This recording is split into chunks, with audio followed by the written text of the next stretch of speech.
Bueno, bienvenidos a la revisión final en la parte uno. Luego, el próximo jueves nos volvemos a reunir y cubrimos material adicional más dedicado a la electrocardiografía.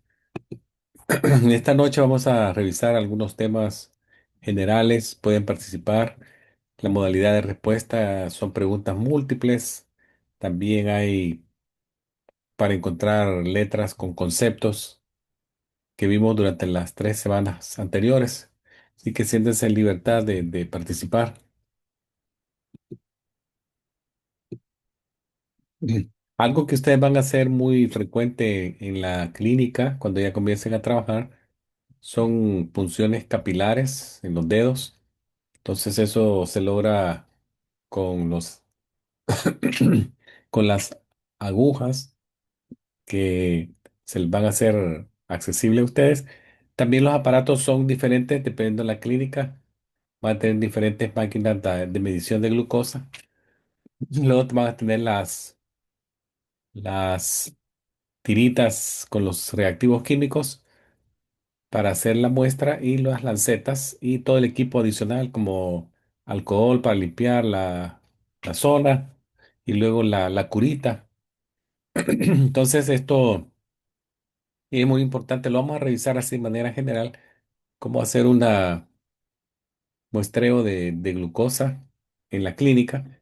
También este tipo de muestreo se puede hacer para la hemoglobina A1C. Entonces no vayan a olvidar que hay que siempre lavarse las manos, identificar al paciente con nombre completo y fecha de nacimiento. Luego preparar el equipo, la que consiste en el glucómetro, las tiritas reactivas, la lanceta. Luego preparamos ya el glucómetro para recibir la muestra. Hacemos ya, recuérdense que tienen que usar guantes, tienen que utilizar un par de guantes limpios por paciente. Luego ya se limpia la zona. Habíamos mencionado de que los que más usamos son el tercero y cuarto dedo de la mano. Y luego realizamos ya la punción. Existe dos modalidades. Una es limpiar la primera gota y utilizar la segunda gota en adelante. Y van a ver el video que les voy a pasar que es inglés, que ellos van directamente a la primera gota. También está descrito en algunos libros que se puede hacer de esa manera, dependiendo básicamente de la guía que ocupa la clínica o el método que ocupa la clínica. Posteriormente se hace la lectura de la muestra, cuánto salió y ya se anota en el expediente para darle resultado al paciente. Vamos a ver este video para que lo repasen.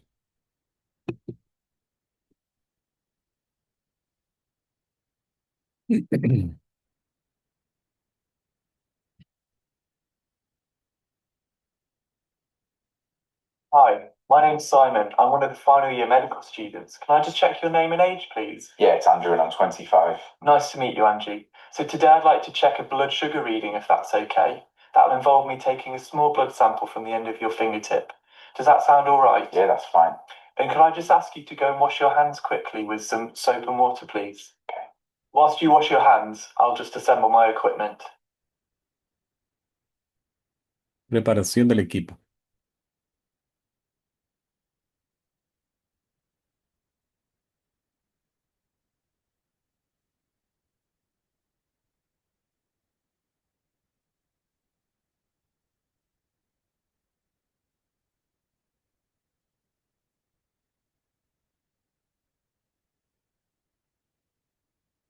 If you could just put your hand on the table for me, I'm going to take the blood sample now. So you might feel a sharp scratch. Okay. Okay. Sharp scratch.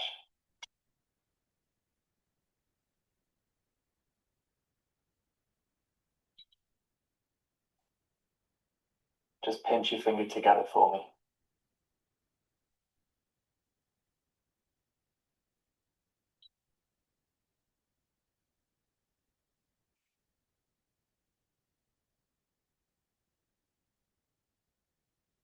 Okay, Andrew, that completes the procedure. Thank you very much. Thank you. To complete the procedure, I would document the patient's capillary blood glucose. Bueno, como pudieron ver, lo que se necesita es el glucómetro, que es la maquinita para medir el azúcar en sangre, las tiritas compatibles con el glucómetro, el dispositivo de lanceta para hacer el pinchón, alcohol para limpiar y luego la curita, ¿verdad? Entonces, los procedimientos ya lo vieron ustedes en el orden en el video. Básicamente fue preparar al paciente, identificarlo, preparar la muestra. Y eso es algo que ustedes van a hacer muy frecuente. Así que les quise compartir este video para que vean cómo hacer el glucómetro.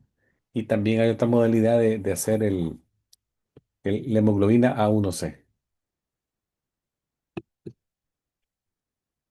Bueno, vamos a empezar las preguntas. Algunas de las cosas que van a ver, puede ser que sea un material nuevo, que no lo logramos cubrir, pero aprovecho yo también las preguntas para agregar algún tipo de concepto que quedó fuera en las pasadas semanas y nos sirve como una revisión adicional. Dice, estamos hablando de las centrífugas. Acuérdense, hablamos de las centrífugas, esta máquina que ayuda a separar los componentes sólidos de los componentes líquidos de la sangre y gira a una gran velocidad. Ya una vez la muestra esté adentro del tubo, si había un reactivo químico, vamos a obtener un flotante que se va a llamar suero y que el otro sería el plasma, ¿verdad? Sin el reactivo. Entonces, las dos modalidades siempre giran alrededor de lo que es la máquina de centrífuga. Entonces, la pregunta que dice a continuación dice, ¿qué concepto describe la operación o el manejo correcto de la centrífuga? Entonces hay cuatro opciones.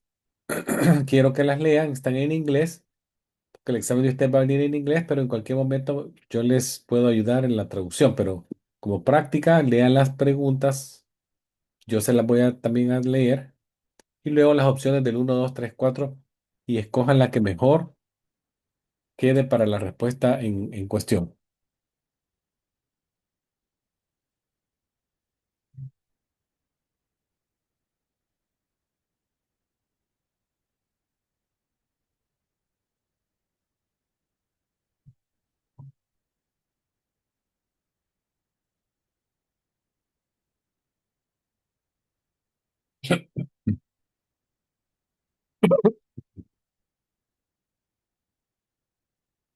Se las voy a leer.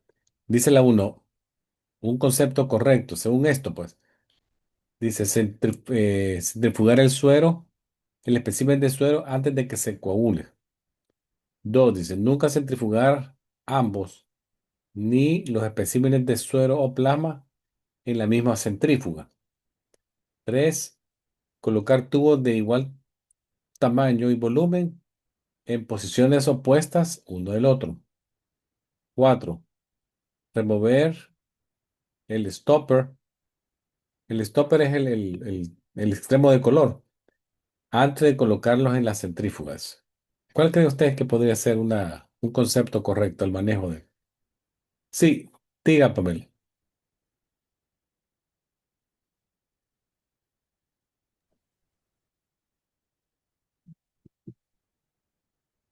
Pamela levantó la mano, diga.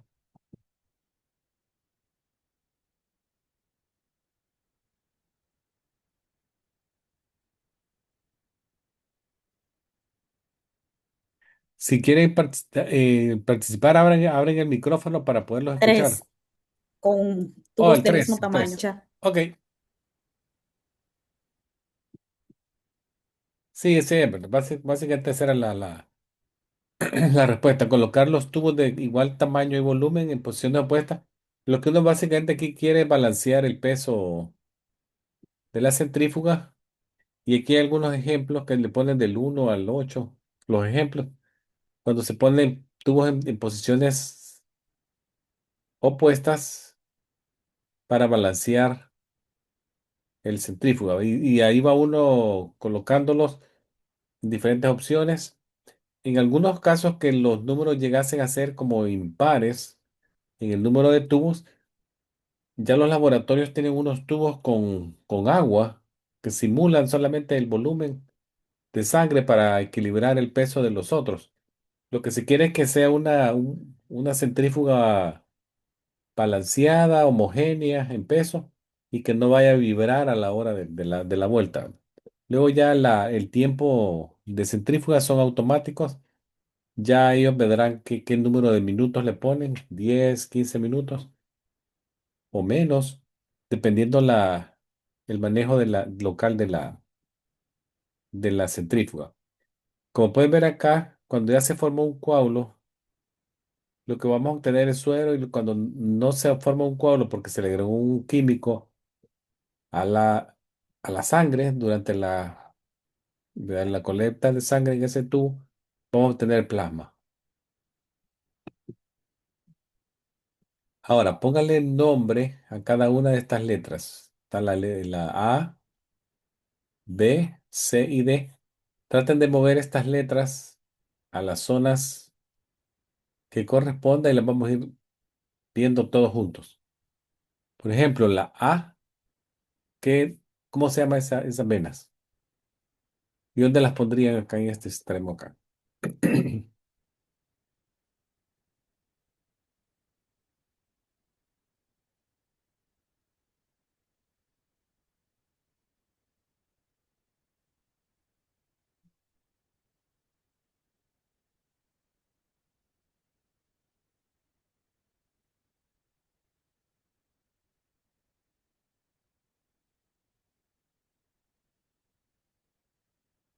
O cualquiera que se sientan cómodos ustedes poniendo la letra en el espacio acá de la izquierda, no necesariamente la B. Si quieren empezar en otro orden, no hay problema, o sin orden.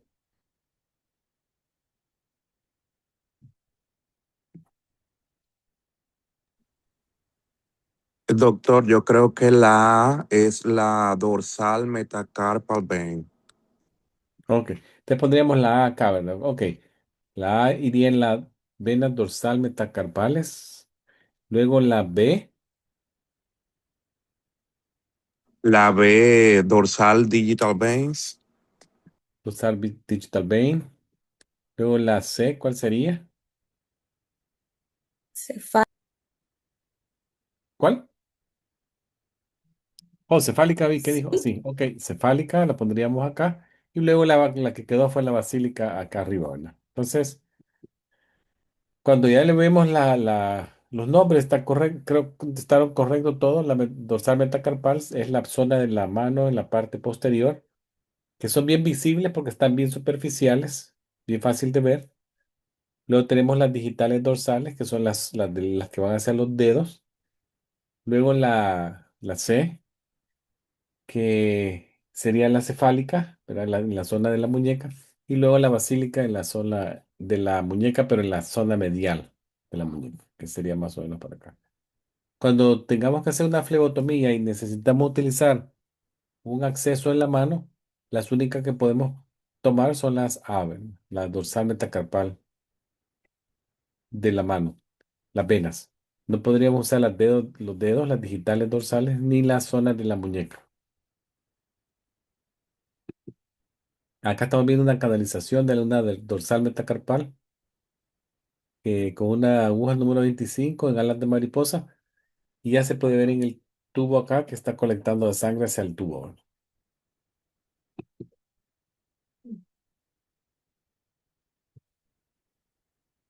¿Cuál de los siguientes exámenes, dice, es conducido o hecho en un laboratorio clínico?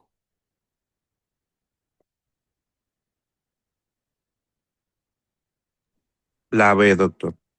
La B.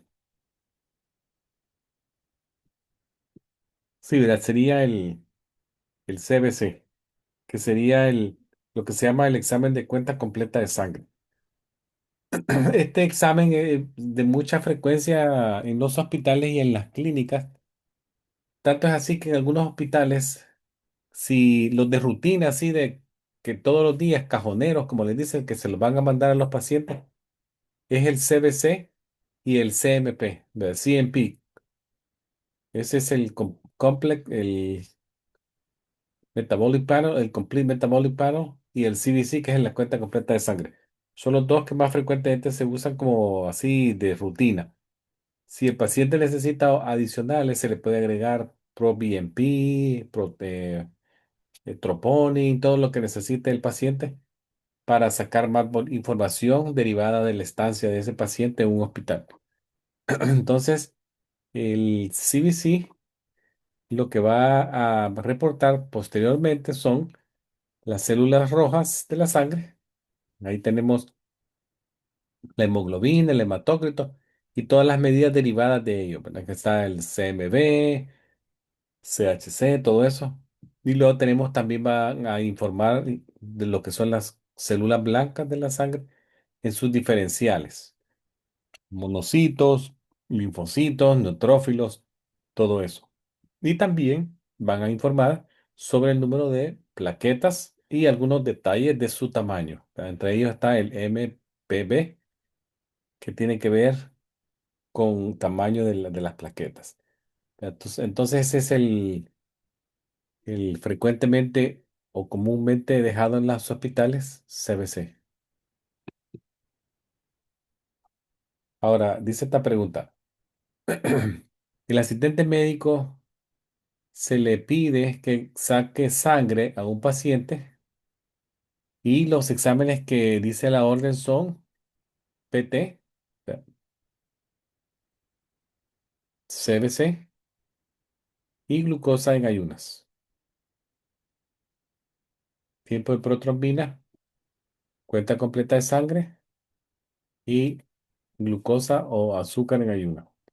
¿Cuál sería el orden correcto que ustedes usarían para esa solicitud? ¿Usarían el lavanda, rojo y verde en ese orden? ¿El gris, lavanda o rojo? ¿O el celeste, lavanda y el gris? La número 3, doctor. Número 3. Sí, ¿verdad? Ese es. Acá les dejo el orden. Si hubiese un cultivo de sangre en ese paciente, sería este el número 1. Caso contrario, el que se convierte en número 1 es el celeste. En este caso, son pruebas de coagulación. Entonces, la PT es prueba de coagulación. Lo ponemos como 1. Luego seguirían los rojos o atigrados, muestras de suero. Luego en los verdes, la banda o el morado. Y por último, los grises. Entonces, el gris es el glucosa. Entonces, si piden aquí una glucosa en ayunas, entonces ese sería el último. Entonces, ese orden que me dijeron es el correcto. Celeste, lavanda y el gris.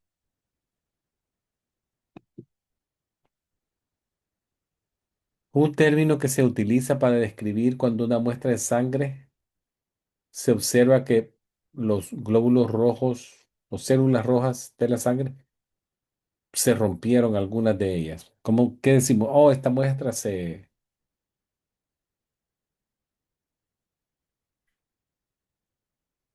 Hemólisis. hemólisis. Sí, ¿verdad? La hemólisis también, acá les pongo yo números, yo le puse el número 1, 2, 3, 4 para que vean que también la hemólisis tiene diferentes porcentajes. Cuando la muestra es mínima, probablemente poca destrucción de glóbulos rojos, se ve un color como que fuera un como refresco de sandía, ¿verdad? Un poquito como rosado, pero no tan intenso como color vino cuando la hemólisis ha sido bien severa. Entonces, esto ha sucedido con la sangre recién captada en el tubo. Ya una vez se hace la centrífuga, si ustedes ven, el tubo ya separa la parte sólida, se va al fondo, porque son más pesados, y la parte flotante se observa, tendría que verse como este, ¿verdad? Un color así como color ámbar, amarillito, eso es lo normal. Luego vamos viendo los diferentes niveles de hemólisis. También podría ser que en otras muestras que están muy cargadas, por ejemplo, de lípidos o grasas, la muestra sea bien como lechosa, como se ve acá, y le decimos que es una muestra lipímica, ¿va? Como grasosa. Y también en los casos que la sangre tenga un componente bien alto de bilirrubina, a ver la muestra color verde olivo. Puede ser un verde olivo suave, mediano o muy intenso. ¿Verdad? En este caso, si ustedes ven, ven una muestra verde ictérica, probablemente por un volumen de bilirrubina anormalmente alto en la sangre de ese paciente. Y cuando se hace ya la separación de los flotantes fluidos y el fondo sólidos, vamos a ver ya el color de la muestra, ¿verdad? El suero bien coloreado de verde, lipímico o hemonizado que se ve color vino o color refresco de sandía. Un paciente viene a la clínica, dice, a la oficina del doctor, quejándose de dolor de pecho y falta de aire.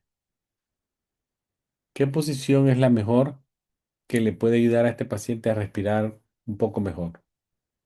Sería la Fowler, la prono, litotomía o supino. Posición Fowler. Posición Fowler,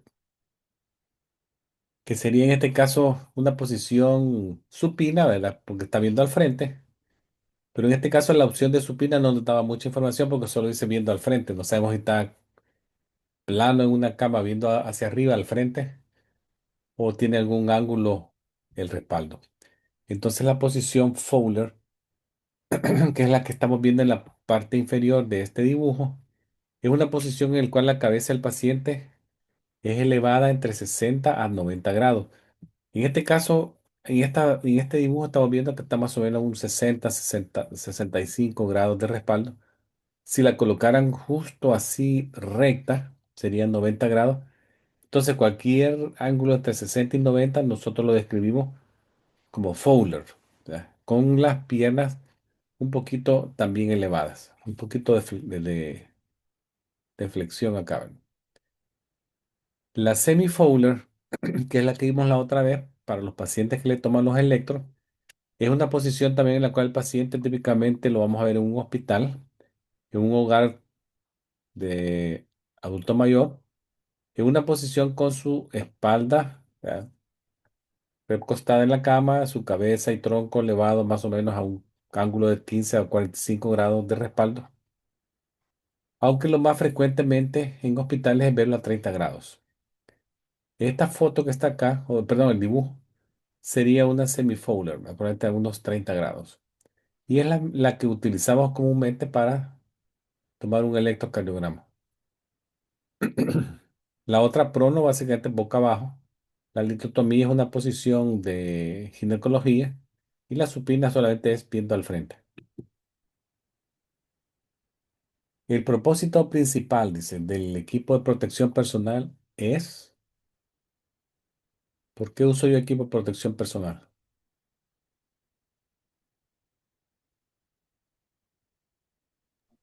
Para protegernos. La 4. La, La cual, la la 1, cual- creo. la cual dice prevenir infección o prevenir que una transmisión de infección a los pacientes. Suena bien, ¿verdad? Veamos las demás opciones. La La 1, otra dice, doctor.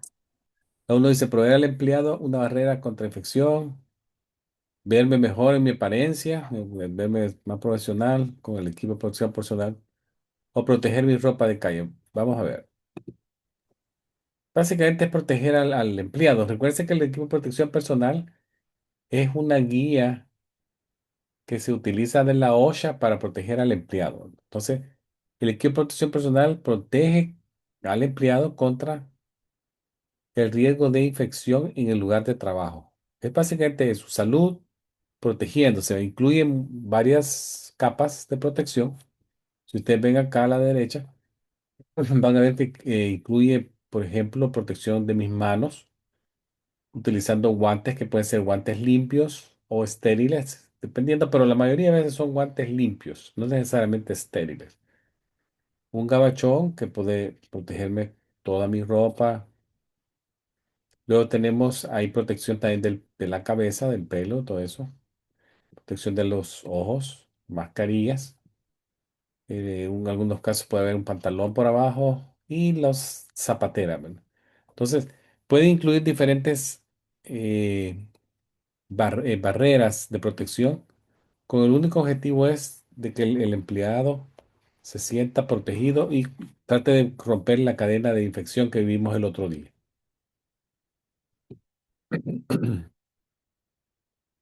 Esta probablemente no la mencionamos durante las semanas anteriores, pero nos va a servir como de repaso en cuanto a lo que es también la OSHA. Dice, ¿cuál de los siguientes tipos de guantes podría ser como decontaminados y reusarse si no muestra signos de deterioro después de su uso?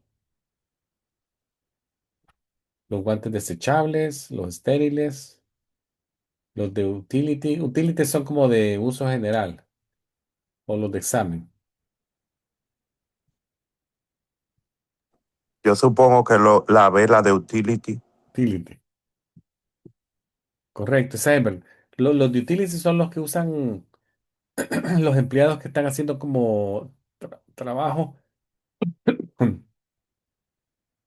en el área de esterilización, donde estos guantes sí son reusables y sirven para limpiar instrumentos que llegan a la zona de esterilización, ¿verdad? Donde se usan químicos que en algunos casos podrían ser para desinfección, todo eso. Desinfección de los aparatos reusables. Entonces las otras opciones están acá. Por ejemplo, el estéril, que son de uso único, se bota, ¿verdad? El desechable también se bota. Y el de examen también son desechables, se bota. Mucho tiempo atrás, probablemente ustedes no lo vivieron, algunos de alguien que sea médico o enfermera, tal vez ustedes no lo vivieron, pero hace mucho, mucho tiempo.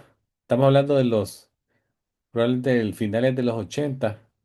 Algunos hospitales, especialmente en Latinoamérica, no aquí, utilizaban los guantes, los volvían a esterilizar si no mostraban signos de deterioro después de un uso.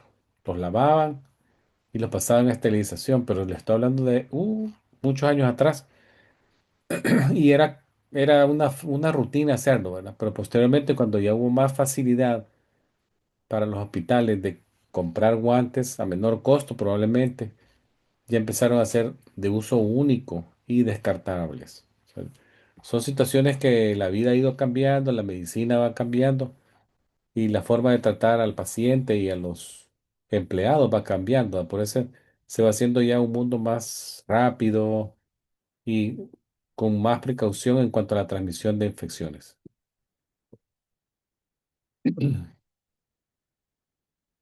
Dice, ¿qué hace que la práctica de buenos hábitos de higiene diariamente y vestirse apropiadamente muestran a un empleador? Está hablando de la persona, ¿verdad? Una persona que se muestra todos los días con buena higiene, Profesionalismo. profesionalismo. Sí, ¿verdad? Eso es.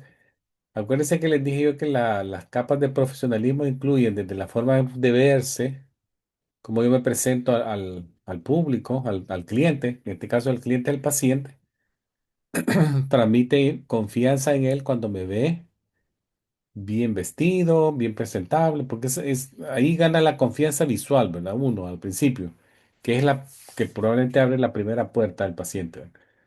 Luego vendría la del trato al paciente, cómo yo me desenvuelvo en el desarrollo de la conversación, cómo le escucho, cómo le contesto, cómo hago las preguntas, todo eso ya es también profesionalismo, pero recuérdense que la forma en que yo me veo, cómo me visto, cómo me presento, la higiene, todo eso es buena imagen al paciente y obviamente buena imagen a mi empleador, que yo soy un profesional confiable, ¿verdad? Esta pregunta es de flebotomía y punción capilar. Dice, si el dedo se ordeña excesivamente durante una punción capilar, podría resultar lo siguiente. Ordeñar, no sé si ustedes lo han visto y probablemente lo han hecho algunos o lo han visto. Es cuando ese es el movimiento que hacen algunos flebotomistas de como apretar la base del dedo y jalárselo hacia la punta, o sea, como que fuera a ordeñar una vaca, ¿verdad? Pero en este caso en inglés la frase se usa bien parecida, se dice milk, como ordeñar. Hay gente que trata de llevar más sangre a la punta del dedo, presionando de la base del dedo hacia la punta. Pero ¿qué pasa cuando se hace eso de manera excesiva? Porque hay gente que empieza a apretar y apretar y apretar. ¿Qué podría suceder si eso se hace muy exagerado? La número 3, doctor.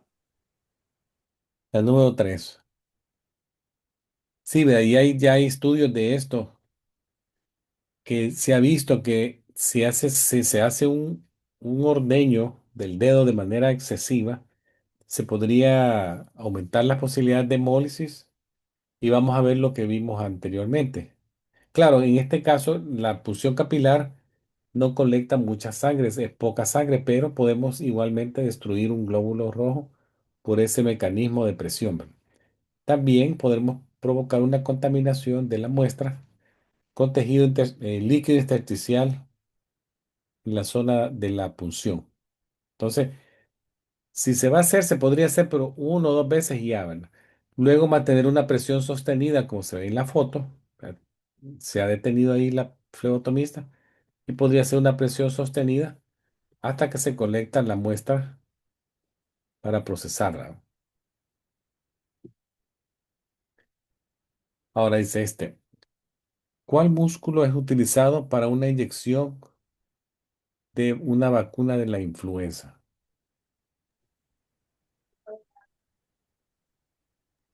La del La, doctor. Ok. Sí, ¿verdad? La A. Para adultos 18 años en adelante, el músculo deltoide, como lo ven en esta fotografía, en la parte superior del brazo, es el sitio preferido o más comúnmente usado. ¿Hay otras opciones? Sí, ¿verdad? Hay otras opciones.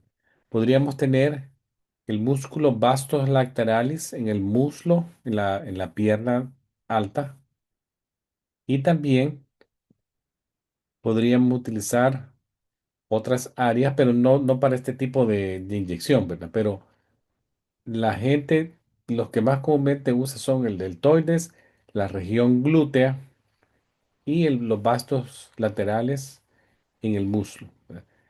La influencia en este caso de la pregunta dice que se usa el deltoides, ¿verdad? La vacuna de la influenza no es una solución muy viscosa, entonces podría utilizar una aguja fina, como podría ser entre 22 y 25 y logramos el objetivo de hacer la vacuna, ¿verdad?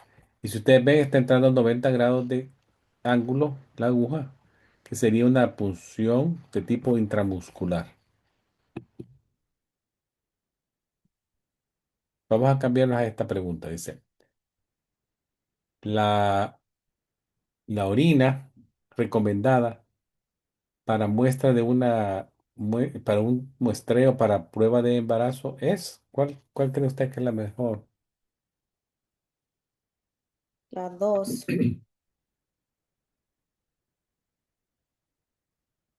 Al azar, a random, la primera de 2. la mañana, a medio chorro.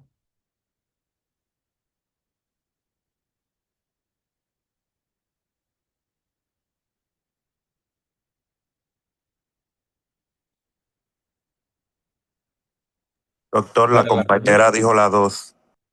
Oh, la dos, perdón, perdón. Sí, esa es verdad. Esa es la dos primera.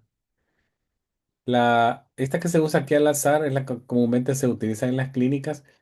Pacientes que llegan a hacerse un físico, un físico anual, y ahora se ha hecho de rutina que dejen una muestra de orina para procesarla, pero que el paciente muchas veces no llegaba preparado, se le llama al azar o random, ¿va? Cuando se hace ya con un propósito de un diagnóstico de infección de vía urinaria, entonces se podría hacer una cachada de orina a medio chorro.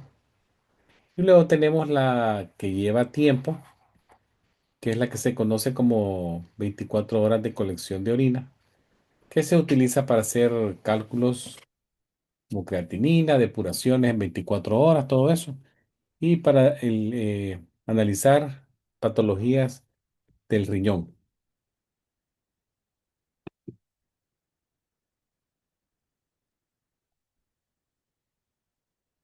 Esta pregunta es bastante parecida a la que vimos al principio, porque está hablando de lo que es el equipo de protección personal. Dice, el principal propósito de utilizar guantes durante una flebotomía es para proteger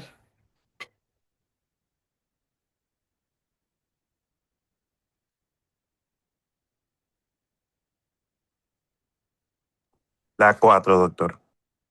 a cuatro. Sí, La vamos a ver. 4, sí. Sí, ¿verdad? Básicamente es la protección del empleado, en este caso nosotros, ¿verdad? Ustedes, que pronto van a estar ahí en el lugar de de esta fotografía, van a estar ustedes sacando la sangre.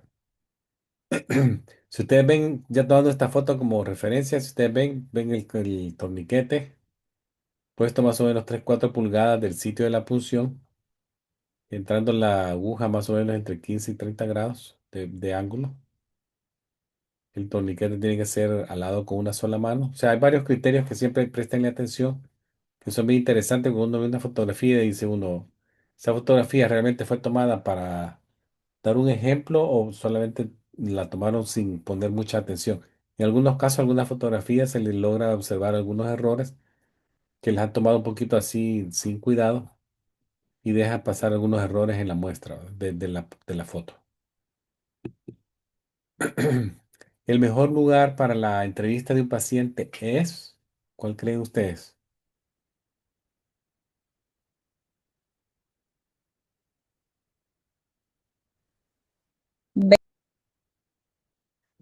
B. Muy bien, en la clínica, así es. En el consultorio. En el consultorio es el lugar más privado y donde en el lugar más confiable del paciente, porque el paciente se tiene que sentir, perdón, confiado de que su conversación es privada, que no va a ser escuchada por otras personas. La puerta, como dijimos, tiene que estar cerrada. Tratar de evitar las interrupciones lo más posible para que el paciente no corte su conversación y que el asistente médico tenga que empezar otra vez de cero. Entonces, si se va a conversar algo, mejor me lo llevo al consultorio y ahí se comparte información que puede ser como privada o de valor para él. Esto es un poquito de anatomía general y lo hablamos en una de las presentaciones, pero no así en detalle diciendo, oh, mire, esto es lo que es. Por esto es por qué se llama un órgano. Dice una o sistema o célula o organismo. Dice una estructura que está compuesta de dos o más tejidos se llama Órgano, doctor. órgano. Aquí les muestro el nivel de lo más sencillo a lo más complejo, ¿no? La persona humana, con sus 11 sistemas, es lo más complejo de la parte biológica que se va sumando desde la molécula que fue formada por átomos y así sucesivamente va aumentando un escalón y en cada escalón va aumentando complejidad. Entonces, vamos viendo que las células no son las estructuras más pequeñas que componen un cuerpo, sino que si nos vamos ya a un nivel más pequeñito, vamos a llegar a las moléculas y hasta los átomos, ¿verdad? Entonces, todos tenemos estos componentes también involucrados en nuestro cuerpo. Solo que nosotros lo empezamos a ver ya desde el punto de vista histológico, que hasta hay una clase ahí en medicina, ¿verdad? Que se llama histología, que ya empieza el estudio de las células. Pero si las vamos poniendo en diferentes niveles, ya estas células van formando distintos tejidos. En el humano tenemos varios tejidos que se clasifican para ese propósito. Luego varios tejidos forman ya órganos Varios órganos van a formar sistemas y los sistemas van a formar la complejidad máxima, que sería el cuerpo humano.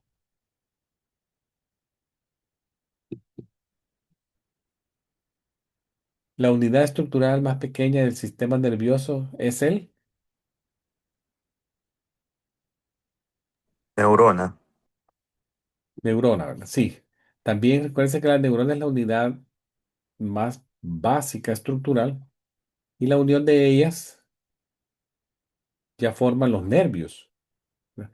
Los nervios son neuronas en diferentes sitios de nuestro cuerpo y a nivel central también tienen otro uso, ¿verdad? Pero son básicamente transmitir información captada de un receptor a distancia y a través de un sistema como muy parecido a lo que habíamos hablado el otro día del sistema de conducción eléctrico, pero era el corazón.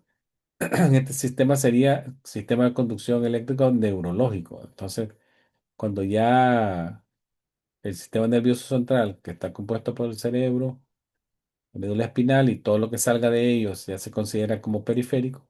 Entonces, pero la estructural, más unidad estructural pequeña es la neurona.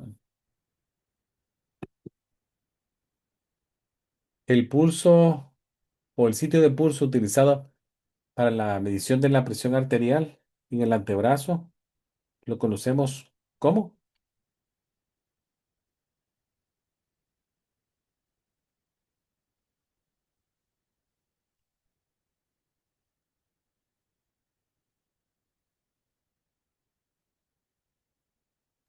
Braquial.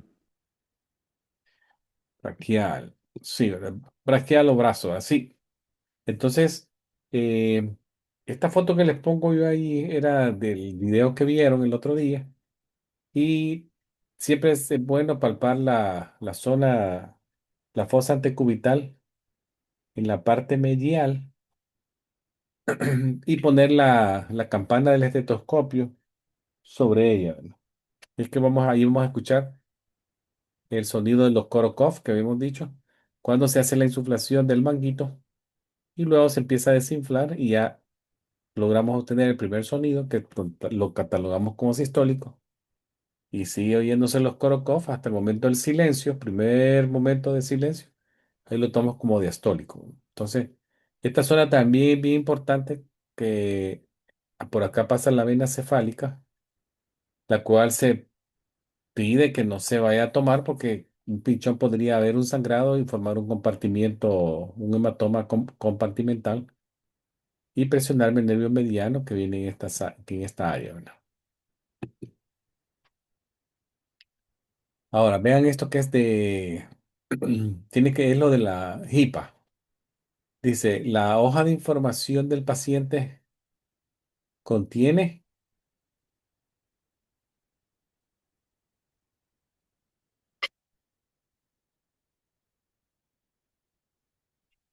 ¿qué contiene la hoja de información del paciente?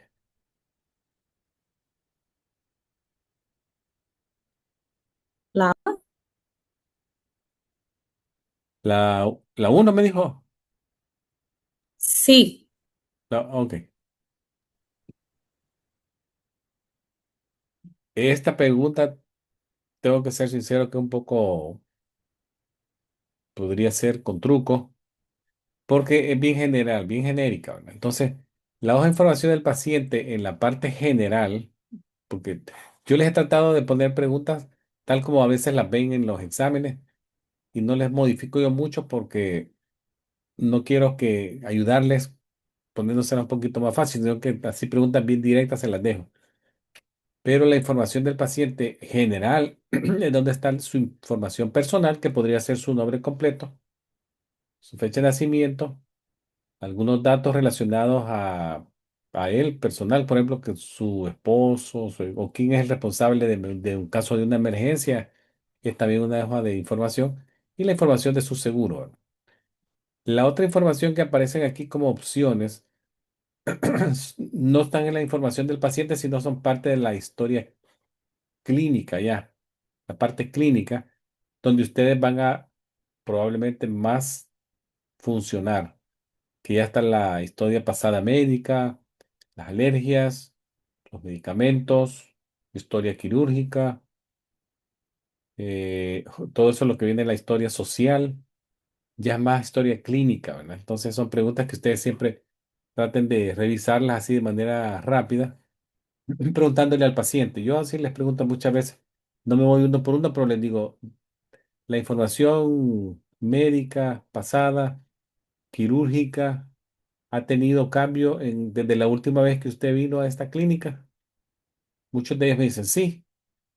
Desde la última vez que vine me operaron de los ojos, catarata, entonces ya ahí hago yo el aporte de actualizar esa información para, recuérdense que a veces los minutos en las clínicas son bien breves, a veces son 20 minutos lo que tiene el médico desde inicio al fin, entonces hay que ser bien estratega, por así decirlo, en el uso del tiempo de los minutos para que alcance, ¿verdad? Y no montarnos en el tiempo del siguiente paciente, sino que siempre uno va viendo cómo utilizo el tiempo de la mejor manera para salir con toda la carga que me requiere la visita.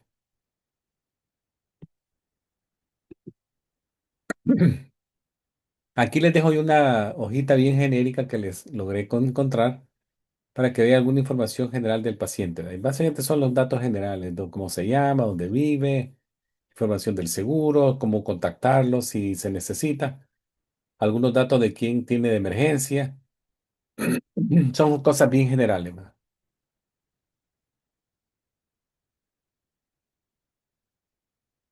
Esta que está acá dice, esta probablemente no la vimos, pero es una información bien general también de lo que es la parte de anatomía.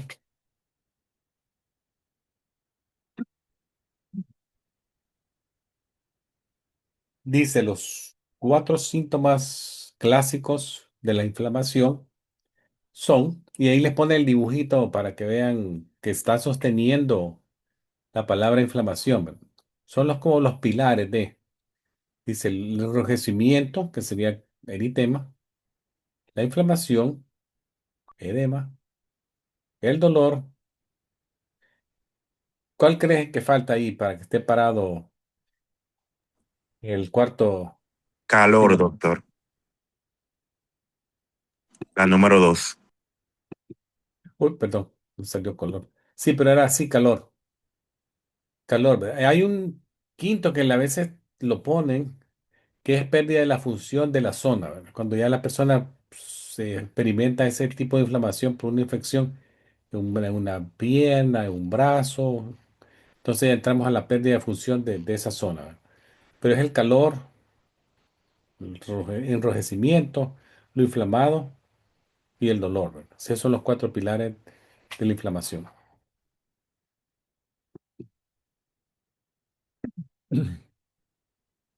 Dice un asistente médico se le está dando la instrucción a una madre sobre el uso de un antibiótico que se presenta como gotas de ojos de un niño de 5 años que consultó ese día por una conjuntivitis bacteriana. ¿Qué instrucción creen ustedes es de la más importante en ese grupo de tres que está ahí? La número 1, lavarse la mano antes y después. El número uno. Sí, es una de las cosas más básicas que no tiene mucho costo para uno. Lavarse las manos, es un hábito higiénico bien valioso antes y después de la colocación de las gotas.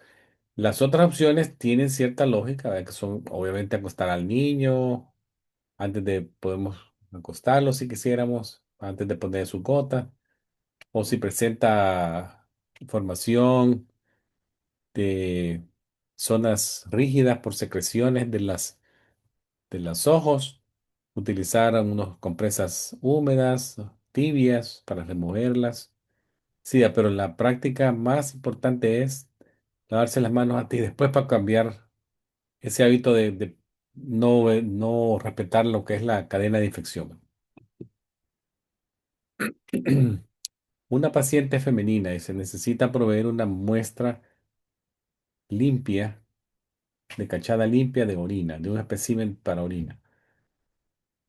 ¿En qué momento durante que esté orinando debe de sacar el contenedor y colectar la muestra. La C, doctor, during the milk stream. La C, sí, ¿verdad? Esa es. Entonces se le debe explicar al paciente lo que incluye todo esto, ¿verdad? Que es desde el lavado de las manos antes de iniciar, cómo abrir y preparar el contenedor, cómo hacerse la limpieza personal en la zona. Se le explica al hombre y se le explica a la mujer cómo hacerlo. Eh, Empezar a orinar una pequeña cantidad y luego a medio chorro, ¿verdad? Sin parar, se capta la muestra, ¿verdad? Una cantidad prudente, ¿verdad? Agarrarlo a contenedor lleno. Luego ya se tapa la muestra y ya se puede procesar para análisis. Pero eso es básicamente la cachada limpia, ¿no? Luego ya se, si está usando guantes limpios, ya se quitan los guantes limpios, se lavan las manos y ya, bueno. Es un proceso que se hace bastante en los hospitales y en algunas clínicas o laboratorios.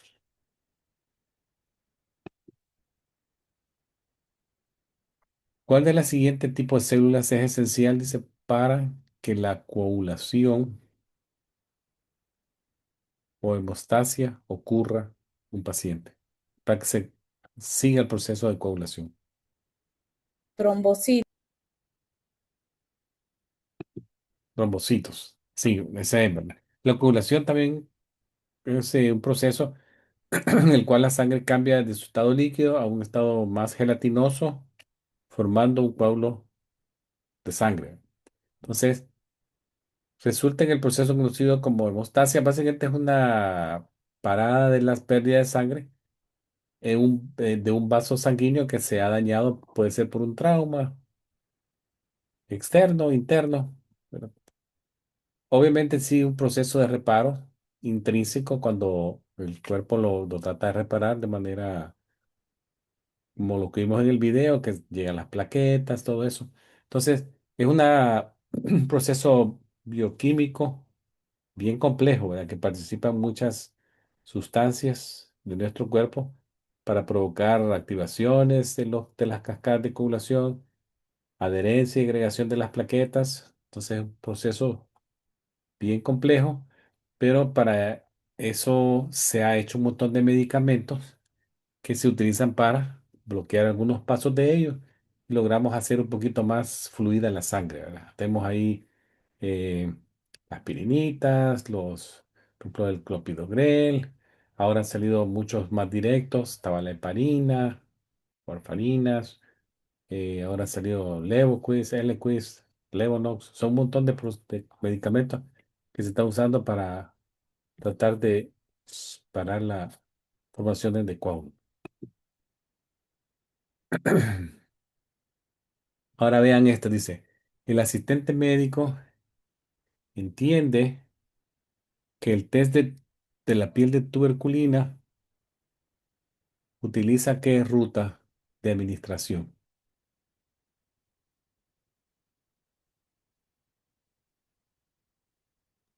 Intradermal. Sí, ¿verdad? Aquí les muestro algunos ángulos de entrada de las agujas. ¿Se acuerdan que vimos el de la influencia, que era casi en 90 grados? Intramuscular.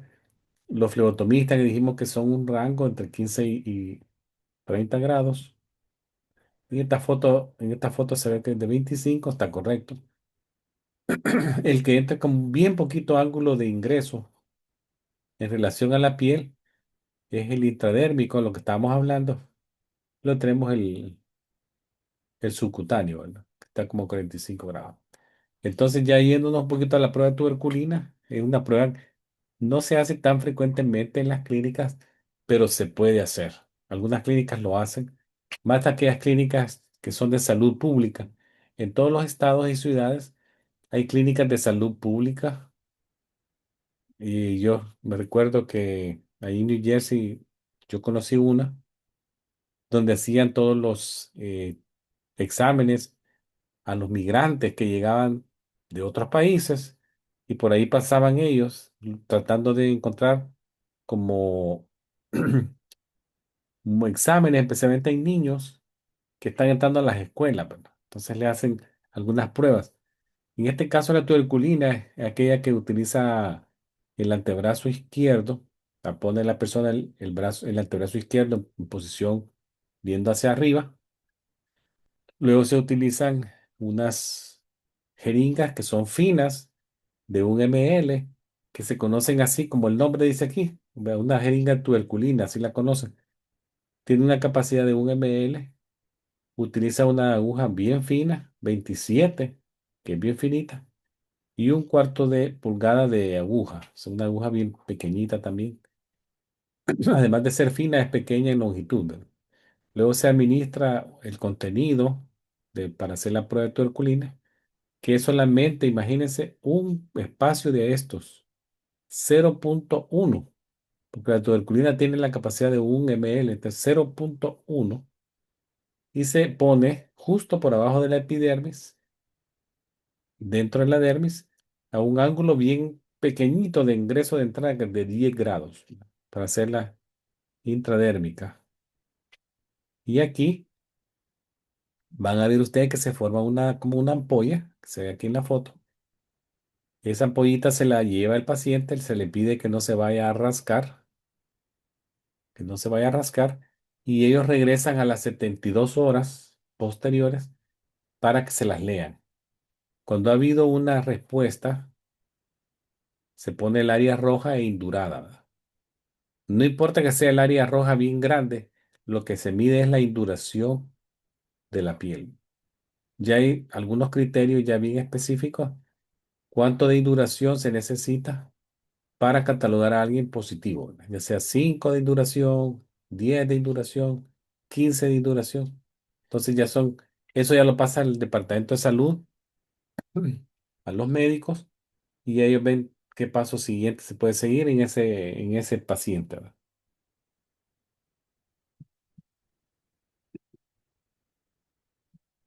¿Cuál de las siguientes venas, dice? No es una que ustedes saben que está en la zona antecubital del brazo.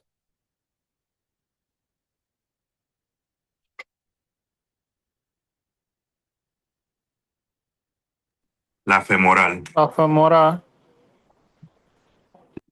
Sí, la femoral, ¿verdad? La femoral es una que está en la zona inguinal de las personas y esa no es una zona de interés para la flebotomía que estamos acostumbrados, ¿verdad? Todo está en la zona antecubital, son la cefálica, sería esta acá, la basílica y la antecubital media, ¿verdad? Entonces, esa es la que queremos, ¿verdad? Y para que vean esta foto, este torniquete se lo han dejado más o menos a 3 4 pulgadas del sitio de interés o el equivalente a 8 o 10 centímetros. El torniquete está apretado. Ustedes ven que se hace una indentación aquí. Se indenta el hule, está bien apretado. Tiene las puntas hacia arriba y es un nudo deslizable que se puede quitar con una mano, ¿verdad? Debe poderse quitar con una mano, porque acuérdense que con la otra yo estoy sosteniendo el tubo en posición y tengo que tener la capacidad de quitarlo con una mano.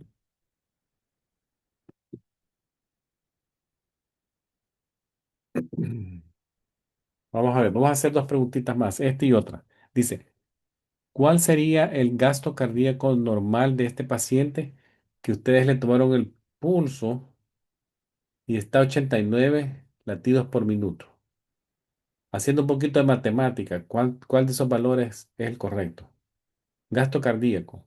Gasto cardíaco es la cantidad de sangre que mueve el corazón en 1 minuto.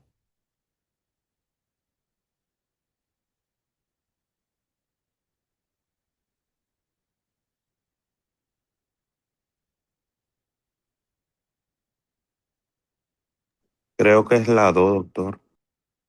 A 2. ¿Y cómo llegó a esta conclusión de la 2? ¿Cómo llegó al 8 litros por minuto?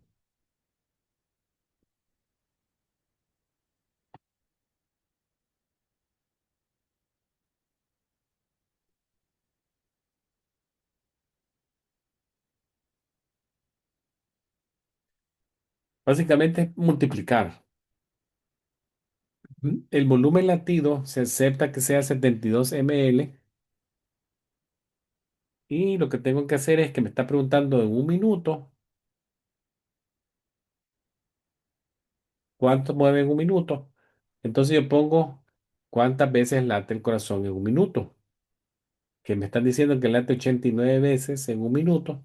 Entonces multiplico el 89 por el valor unitario de un volumen latido y me sale el valor siguiente, 6,4 litros por minuto.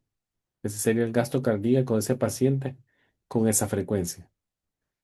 Lo importante del gasto cardíaco es que este cambia de manera drástica cuando el paciente cambia de actividad. Si se sienta a alguien, el pulso probablemente 89 se le haga 60. Entonces el 6,4 ya no es correcto, ¿verdad? Sería de multiplicar entonces el 72 por 60 y me sale el otro. Para que lo vean que igual si alguien empieza a subir, si está escalando una montaña, probablemente el latido no sea 89, ande como a 100, 105. Entonces, el gasto cardíaco es bien fluctuante y está relacionado a la actividad y demanda física en ese instante, ¿verdad? Doctor, Vamos a la última preguntita. doctor, Por favor. en relación a esa Sí, pregunta, siempre va a ser 72 entonces el sí, volumen. sí, sí, Ok, es el que se acepta como correcto, ok. excepto que fuese una enfermedad. Algunas personas podrían tener, por cuestiones de una insuficiencia cardíaca, un volumen menor, pero la única manera de saber el volumen menor es a través de un ecocardiograma, cuando ellos hacen el cálculo del factor de eyección. Caso contrario, ustedes acepten este como valor normal para todo el mundo, excepto que les dijeran el cambio porque se evaluó y se hizo un eco y se encontró. Caso contrario, asuman que este es el correcto, el 72. Vamos a terminar con este. Dice, una lista de insumos necesarios para sacar sangre con una aguja de tipo mariposa incluye, dice, la aguja, el tubo sostenedor, el torniquete, la gasa 2x2, el limpiador de alcohol y la curita. ¿Qué se me quedó fuera?